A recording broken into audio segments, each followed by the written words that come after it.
emphasis on late. Send us your favorite. We all grew up watching Lucille Ball and Desi Arnaz make the whole world laugh. But behind the scenes, their real-life ending was anything but a sitcom. Together, they built an empire and redefined the modern television family. Yet once the cameras stopped rolling, the life they created slowly began to fracture. The couple who showed the world how love could survive through laughter were quietly struggling to find that same happiness behind closed doors. Even though they stayed close long after their divorce, their final chapters were marked by a quiet, tragic fade the public rarely saw. So how did the most famous couple in television history reach such a heartbreaking end? Join us as we get into the love, the loss, and the final curtain call of Lucy and Desi. Lucille Ball and Desi Arnaz, the marriage that changed television. Lucille Ball's and Desi Arnaz's marriage survived things that would have broken most couples long before the spotlight ever faded. For 20 years, they moved through a storm of fame, betrayal, heartbreak, and personal struggles, yet somehow managed to hold on to a strange kind of loyalty to each other even after their marriage was over. But the final chapters of their lives would look nothing like the bright, glamorous years that first made them America's favorite couple. Their story began in 1940, when a fiery, red-haired actress and a charming Cuban band leader crossed paths and felt an instant pull neither of them could ignore. The attraction was electric from the very beginning, and what followed would grow into one of the most talked-about romances in Hollywood history. Together, they would reshape television, build an entertainment empire, and create a love story that audiences believed in completely. Lucille Ball was 28 when she met Desi Arnaz, who was just 23. Their paths collided on the set of the RKO film Too Many Girls. Desi had already made a name for himself performing the Broadway musical the movie was based on, while Lucy was one of the film's rising stars. On paper, they seemed like an unlikely match. Lucy usually dated men who were older and taller, while Desi was already engaged to someone else when they met. None of that mattered once they were face to face. The chemistry between them was immediate, and neither of them made much effort to fight it. From the earliest days of their relationship, Lucy poured her energy into making Desi happy. Despite the strong, independent image she carried in her professional life, there was a softer side to her when it came to him. If Desi wanted something, she found a way to give it to him. If they were sitting together and he needed more room, she quietly shifted over to make space. Around him, she seemed almost old-fashioned in her devotion, a contrast to the confident, commanding personality audiences would later see on screen. But almost as quickly as their romance began, distance began creeping into the relationship. After filming Wrapped, Lucy headed out on a promotional tour, while Desi returned to performing with his band in nightclubs across the country. The long stretches apart opened the door to jealousy and suspicion. At one point, Lucy learned that Desi had spent time with a former lover, and the news set off one of the first major explosions in their relationship. The confrontation was loud and emotional, revealing just how intense their connection had already become. In the middle of that chaos, Desi came up with a solution he believed might steady their rocky romance: marriage. It was a sudden decision, but it felt right in the moment. Just 6 months after meeting each other, Lucy and Desi ran off and eloped in November of 1940. Yet marriage did not magically erase the problems that had already begun to surface. Desi continued touring with his band, and the constant travel kept him away from home for long stretches. Even when he was in town, his nights often stretched into the early morning hours, while Lucy's career demanded that she be awake before sunrise. Their schedules barely overlapped, leaving them feeling like strangers passing each other in the middle of the night. Lucy often joked about the strange rhythm their marriage had fallen into.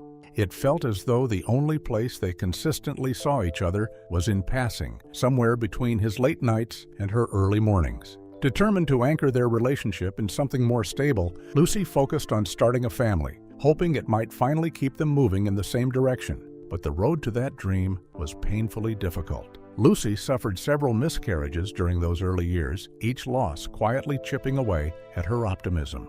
The emotional strain added more pressure to a marriage that was already struggling under the weight of distance, fame, and Desi's growing reputation for drinking and wandering. By 1944, the tension finally reached a breaking point. Lucy filed for divorce, convinced that Desi's drinking and infidelity had pushed their relationship too far to repair. The separation was dramatic and emotional, the kind of Hollywood breakup that seemed destined to become permanent. And yet, somehow, it wasn't. After time apart and long, difficult conversations, Lucy and Desi found their way back to each other. Instead of walking away, they decided to try something different. If their careers kept pulling them in opposite directions, maybe the solution was to bring those careers together. That idea would soon change television history. How Lucille Ball and Desi Arnaz built a television empire. By the late 1940s, Lucille Ball was beginning to feel the ground shift beneath her. After 15 years of steady work in Hollywood, the career she had fought so hard to build suddenly felt less secure. A new wave of younger actresses was arriving, fresh faces who could be hired for far less than Lucy's asking price. The roles that once came easily were no longer guaranteed,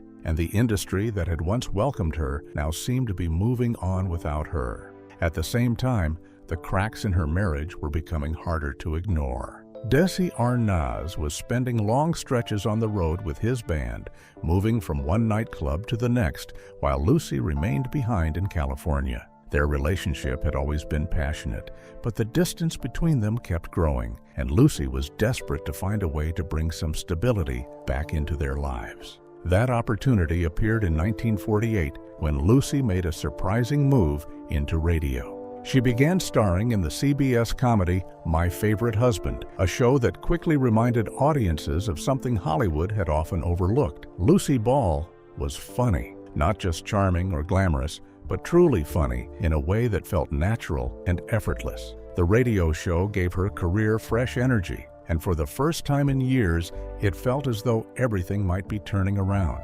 But what came next would change far more than Lucy's career. Seeing the popularity of My Favorite Husband, CBS began considering the possibility of adapting the show for television.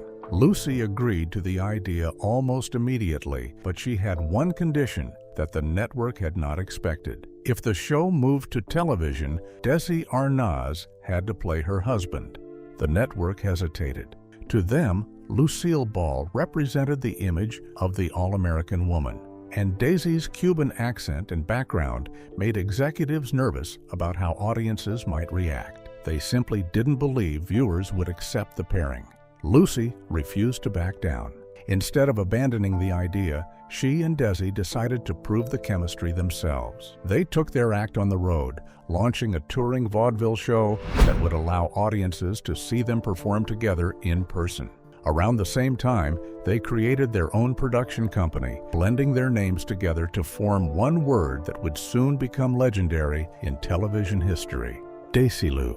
That summer tour in 1950 turned out to be exactly what they needed. Night after night, crowds packed theaters to watch them perform. The laughter was loud, the applause was constant, and it became clear very quickly that audiences loved seeing Lucy and Desi together. By the time the tour ended, the doubts that had once surrounded them had almost disappeared. Early in 1951, the network was ready to move forward with a weekly half-hour comedy starring the real-life husband and wife team. That October, I Love Lucy made its debut.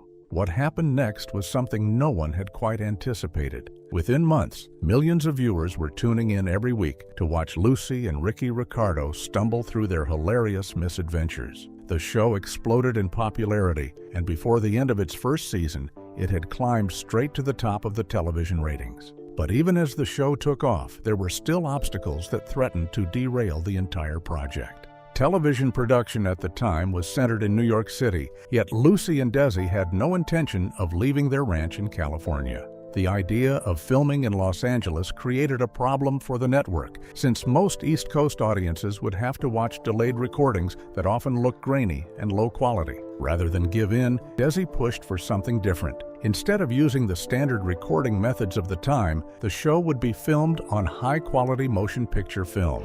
It was a bold decision and an expensive one. Union contracts made filming outside network facilities complicated, and the cost of production immediately climbed. But Desi found a way to make the numbers work. he and Lucy agreed to reduce their weekly salaries, allowing their company to retain ownership of the filmed episodes. At the time, it seemed like a simple compromise. In reality, it would become one of the smartest business moves in television history. As I Love Lucy continued to dominate the ratings, Desilu Productions suddenly found itself holding the rights to one of the most popular shows ever made. The success opened the door for new creative risks, including a storyline built around Lucy's real-life pregnancy during the show's second season. It was a moment that television had never seen before. When Lucy gave birth to Desi Jr. in January 1953, audiences watched a filmed episode introducing little Ricky to the world.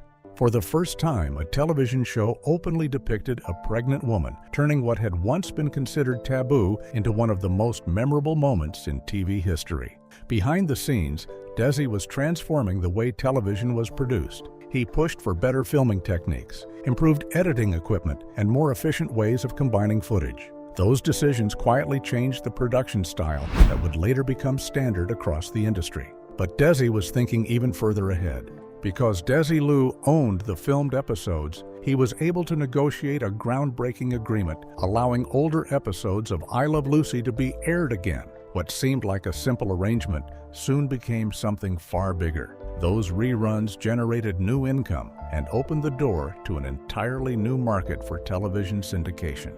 Suddenly, a television show no longer disappeared once it had finished airing. It could live on, over and over again. While Lucy kept audiences laughing week after week with her fearless physical comedy, Desi threw himself into expanding their company. New television productions began appearing under the Desilu banner, and the company steadily grew into a full-scale entertainment powerhouse. Soon, Desilu had acquired major studio facilities in Hollywood, renting sound stages to outside productions and expanding its reach across the industry. By the late 1950s, the company had grown so large that it became publicly traded, with shares selling out almost immediately. Together, Lucy and Desi had built something remarkable. They had created a television empire. Yet behind all that success, the foundation of their marriage was slowly wearing down. The pressures of running a growing production company, combined with the constant demands of fame, began taking their toll on Desi.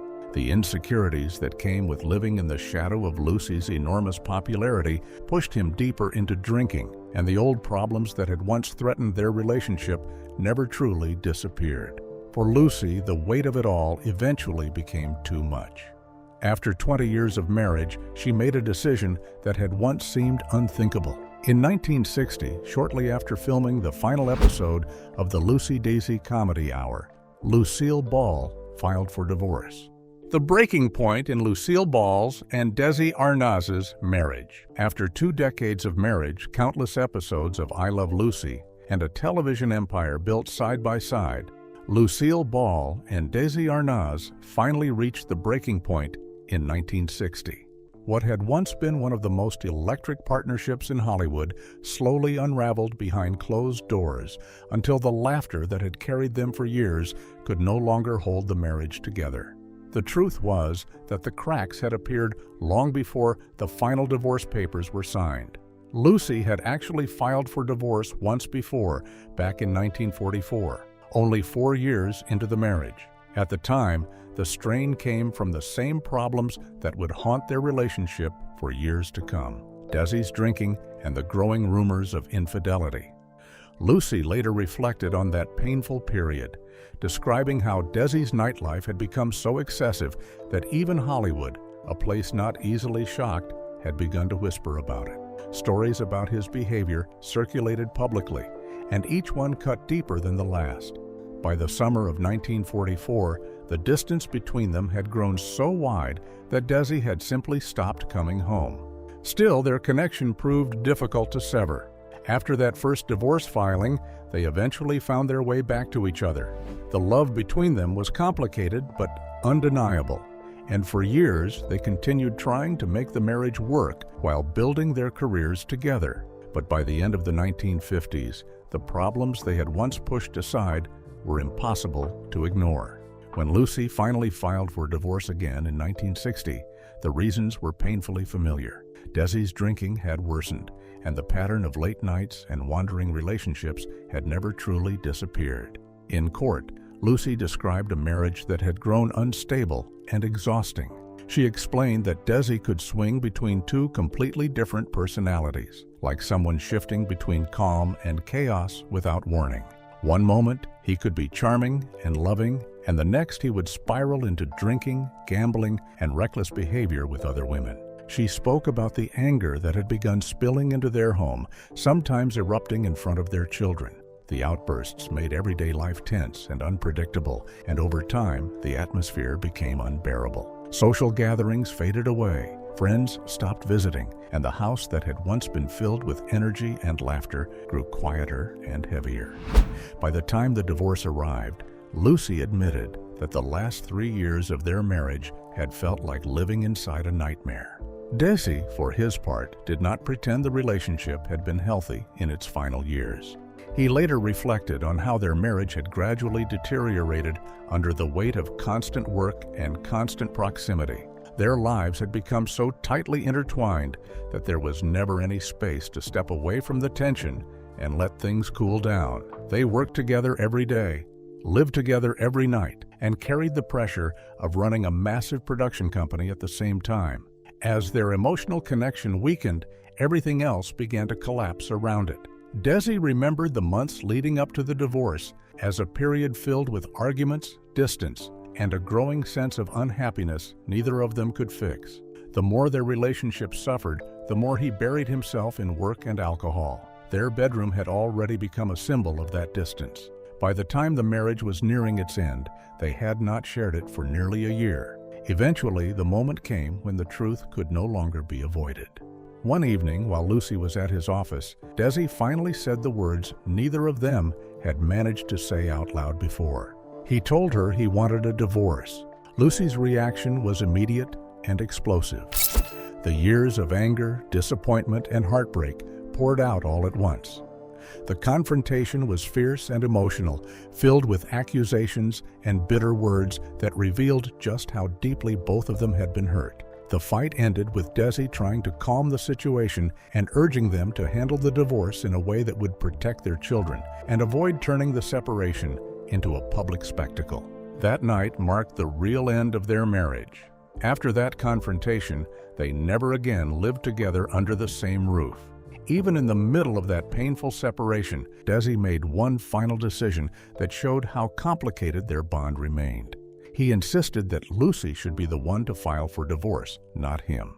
In his mind, it would allow her to maintain the public image she had built and avoid unnecessary damage to her reputation. The legal process moved forward, and by 1960, the marriage that had once captivated the world was officially over. The breakup also changed the empire they had created together. 2 years after the divorce, Lucy bought out Desi's share of their company, gaining full control of the production powerhouse they had built from nothing. A few years later, she sold the company in a deal worth millions, bringing an end to the business chapter of their partnership as well. Life moved forward for both of them. Lucy eventually remarried and remained with her second husband for the rest of her life. Desi also remarried and settled into a quieter life away from the spotlight. Yet despite the drama of their divorce, something unexpected survived the wreckage: their friendship. The anger that once defined the end of their marriage slowly softened over the years. They continued speaking, continued caring about each other, and continued sharing the bond that had begun all the way back in 1940. Desi later reflected on that connection with surprising tenderness. No matter how complicated their story had been, he admitted that he had loved Lucy deeply and always would in his own imperfect way. And in many ways, that quiet, enduring affection became the final chapter of their story. The hidden struggles behind Desi Arnaz's final years. By the time the spotlight around I Love Lucy had faded and the marriage between Lucille Ball and Desi Arnaz had come to an end, the later chapters of Desi's life were already beginning to look very different from the glamorous years the public remembered. Long before old age caught up with him, his health had already started to betray him. The problem stretched back decades. As a young man, even before and during his military service in World War II, Desi had suffered painful knee injuries that never fully healed. The damage was serious enough that he was eventually disqualified from serving overseas, and the lingering pain would follow him throughout the rest of his life.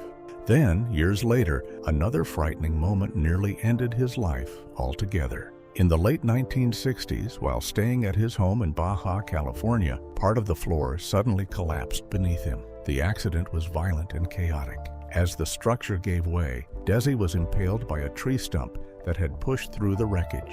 The injury was severe enough to require emergency surgery, and although the operation saved his life, the truth was that he never fully recovered. From that point forward, his health was never quite the same. The physical problems only continued to pile up.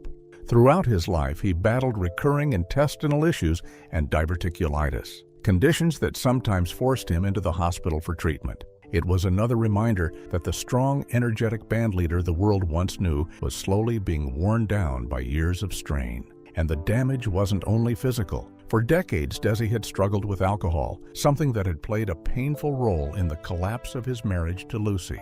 By the time the 1980s arrived, that long battle had already taken a heavy toll on his body. After the death of his second wife in 1985, his children stepped in and urged him to finally seek help for the addiction that had shadowed his life for so many years. Desi's fiery temperament had also occasionally landed him in trouble long before that point.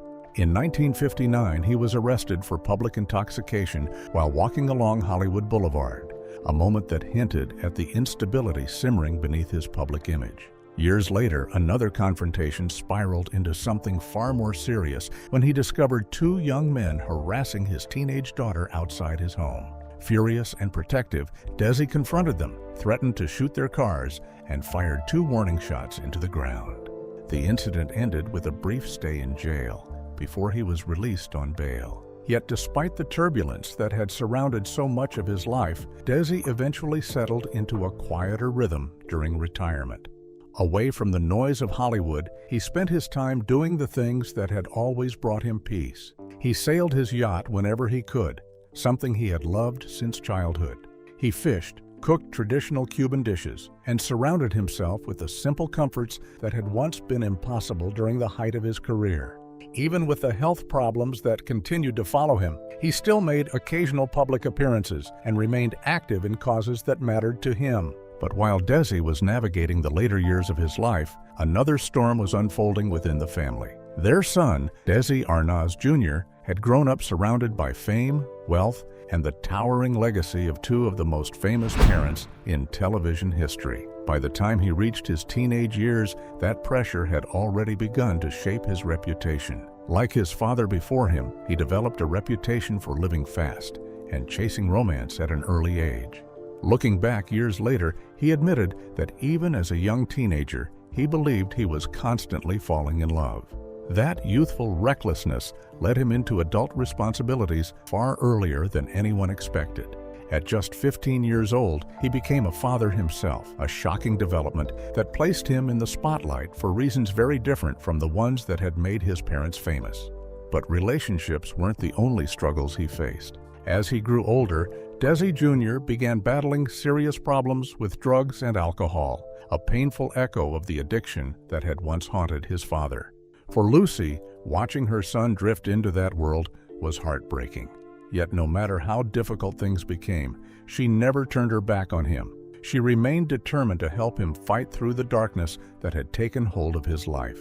Desi Jr. eventually reached the moment where he knew he could not keep going the way he had been. Determined to turn things around, he entered rehab and began the difficult process of rebuilding himself. During that time, both of his parents stood beside him, offering support and encouragement through the long road towards recovery. For a family that had spent decades under the bright lights of television, the later years looked far different from the glamorous image audiences once believed they knew. The awful ending and tragic death of Lucille Ball and her husband.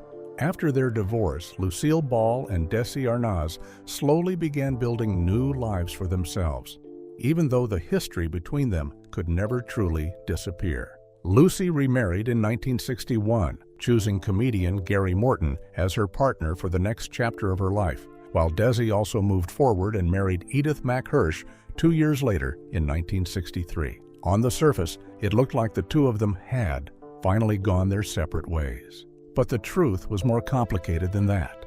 No matter how far their lives moved in different directions, Lucy and Desi were still tied together through their children and through the extraordinary legacy they had created side by side. The connection between them never really faded. Even after the divorce, they remained part of each other's lives in quiet, unexpected ways. As the years passed, Desi's health began to decline. For most of his life, he had been a heavy smoker, lighting cigarettes regularly during the years he spent filming I Love Lucy. Later, he traded those cigarettes for Cuban cigars, continuing the habit well into his 60s. Eventually, the damage caught up with him. In 1986, Desi was diagnosed with lung cancer. The news was devastating, and as he began treatment, Lucy stepped back into his world once again. She visited him in the hospital during those difficult days, and the two of them spent time together watching old VHS recordings of I Love Lucy. It was a strange and emotional moment, sitting side by side and revisiting the years when they had once ruled television together. The laughter on those tapes belonged to another time, a time when everything between them still seemed possible. As Desi's condition worsened, the reality that his life was coming to an end became impossible to ignore. 2 days before his death, one final moment brought Lucy and Desi back together. Their daughter placed a phone beside Desi so he could speak with Lucy one last time.